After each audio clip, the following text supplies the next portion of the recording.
You saw her too, didn't you? You saw my little Nechka. I felt her hands and hugged her. I was right.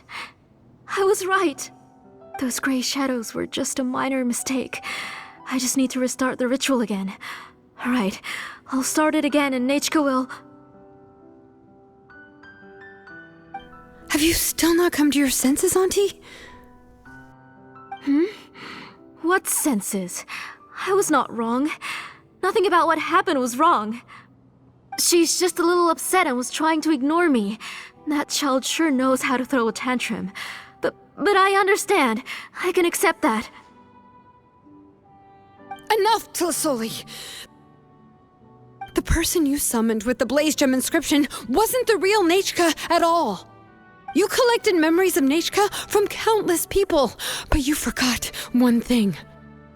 Among what you gathered were not only real memories, but also countless emotions. Didn't you realize what kind of emotions people would feel upon seeing Nechka's condition? When people held a dying child's hand, when they felt her faint breath and saw the helplessness in her eyes, when they sensed her body growing colder and colder, what could they feel but abject pain and sorrow? I took those emotions.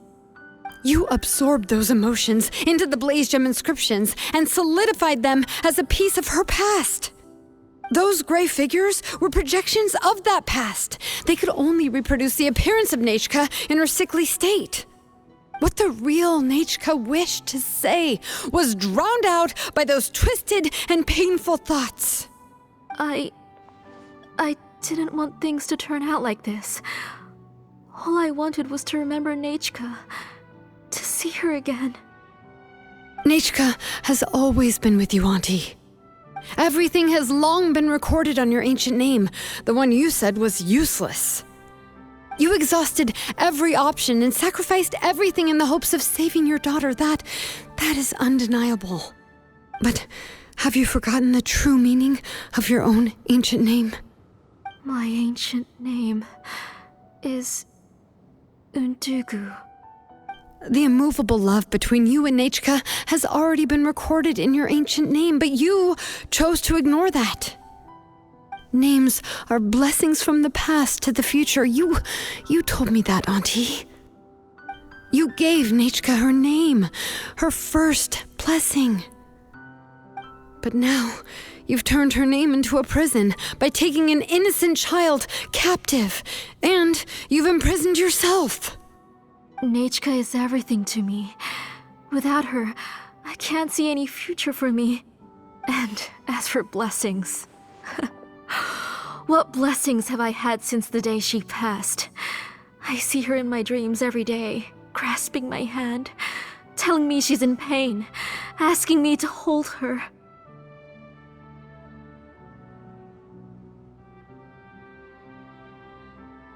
But I can't say anything. I can't grasp her hand. All I can do is shout her name over and over again until I wake up. Every day, every single day, I've hated myself, and ancient names too. Who knows? Maybe hate would have been the only thing left to her too. You think Nechka would have come to hate you?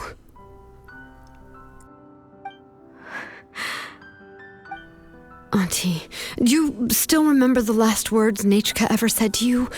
Do you remember what her final words really were?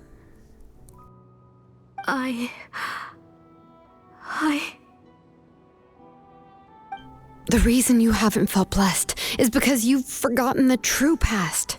Auntie, you've been wallowing in memories of your imagination and refused to let go of them. A name without a past is nothing but a withered tree with no roots, rotting without a future. It's over, Auntie. It's all over now. Slowly now. Why don't you stay lying down? Oh, on second thought, this might not be the best place to rest. Shilonen, Nechka, Napecha can already stand now, so we made our Thank you, Paimon and Miss Traveler. I'm fine, really. The real Nachka helped me just now, so it doesn't hurt much anymore. That's good. If you became Nachka, then this story would really become the To Kill the Brave. This isn't the place to chat. Come on, let's get out of here. But what about Tlasoli? Oh, don't worry. She won't be able to cause any more trouble now.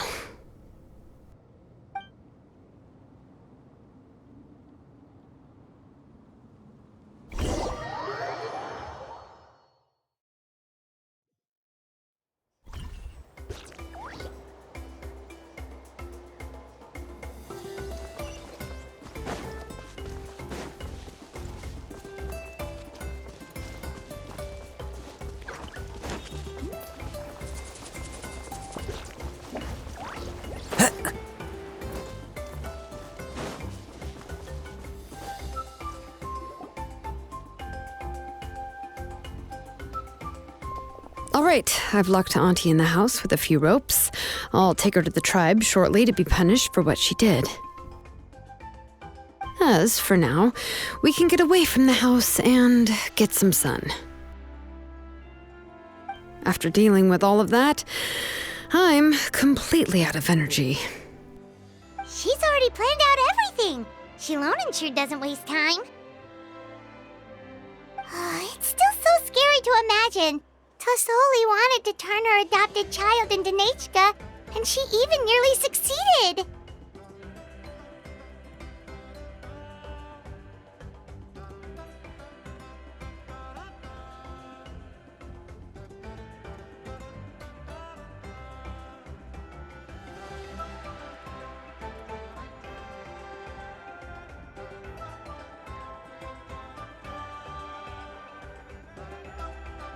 Yeah, she was so cool in the final moments. She went right into action and took control of the situation instantly. Well, it's all thanks to Nempeka's resilience. She never gave up. If it weren't for her bravely trying to get help, then I wouldn't have noticed Auntie's plan so easily.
was thanks to all of you encouraging me.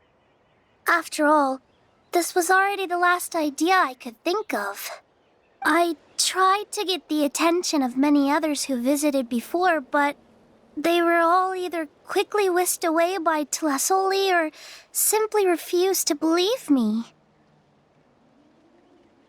Even if I told them everything, Tlasoli would just blame my illness to cover it up. All she had to do was start to cry, and then the guest would try to comfort her, but completely forget about me. She would inspect all the letters I sent and any gifts I received. And then, if I didn't comply, she would force me to drink some strange medicine. It would put me to sleep for a few days, and it would be hard for me to remember anything. I would see a lot of weird things while I slept, and the walls around me would start talking. I would be so scared every day. You have us now, Nepeka. If anyone dares to hurt you again, the Traveler and Shilonen will send them flying! Yeah. Sorry, I just can't help it. You are already super brave, and you even managed to call Shilonen for help. Oh, you definitely found the right person. Shilonen isn't the kind of person who gets distracted easily by crying. She pays attention when someone's talking and doesn't miss a beat. And it was because of your help that I was able to pick up on the details. Without you, it would have been extremely difficult for her to communicate that she needed help.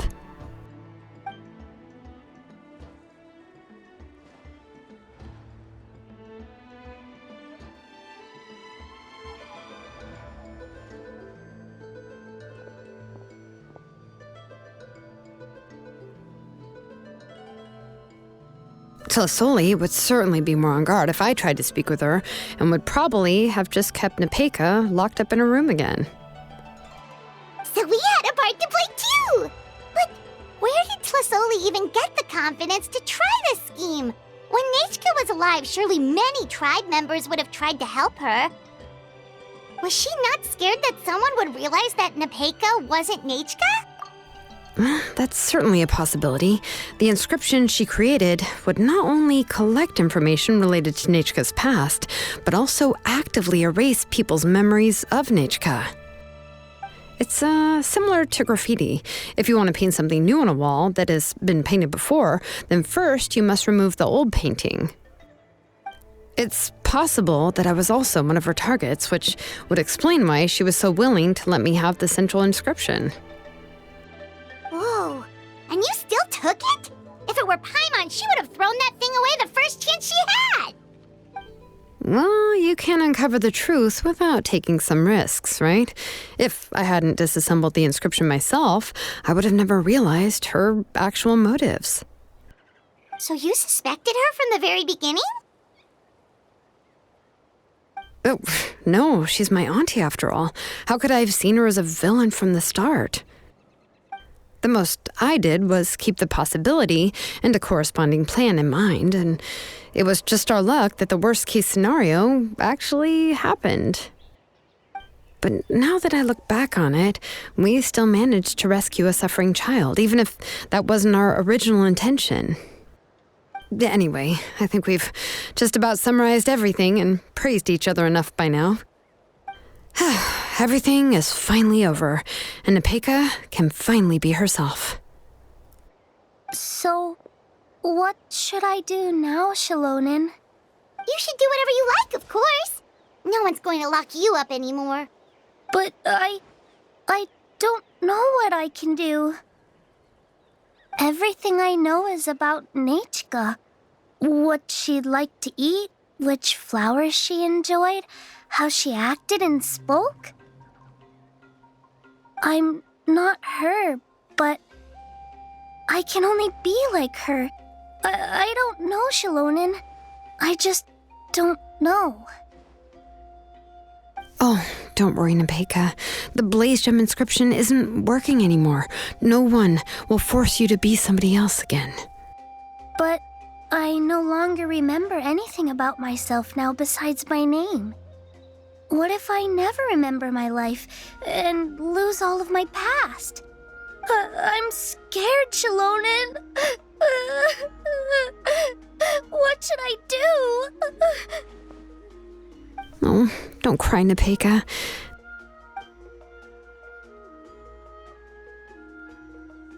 Here, take this. I took some ore from Tlasoli's collection and made this as a mold. A blaze gem inscription! You can make them too? Oh, of course not. It's just a pretty piece of stone. Take it. I've engraved your name, Nepeka, on the top. This is your first blessing, the one you received from a pair of people who loved you with all their hearts. It has always protected you and stood over you. For all of past, present, and future, it's never strayed far. But I don't even remember the names of my parents. I don't remember anything.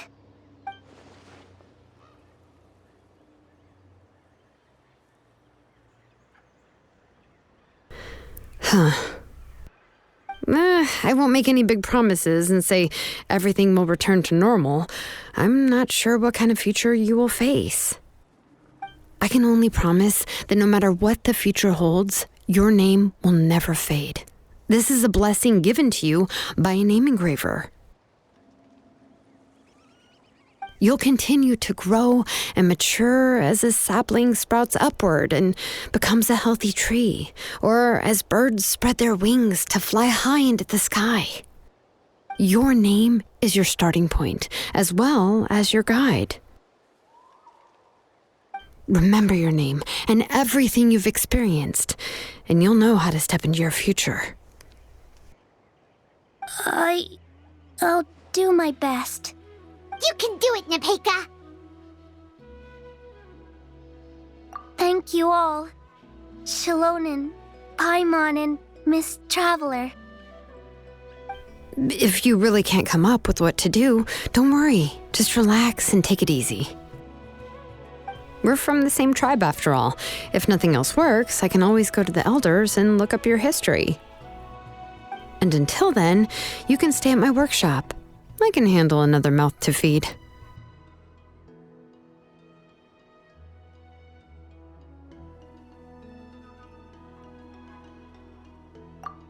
I don't know if the plan will work.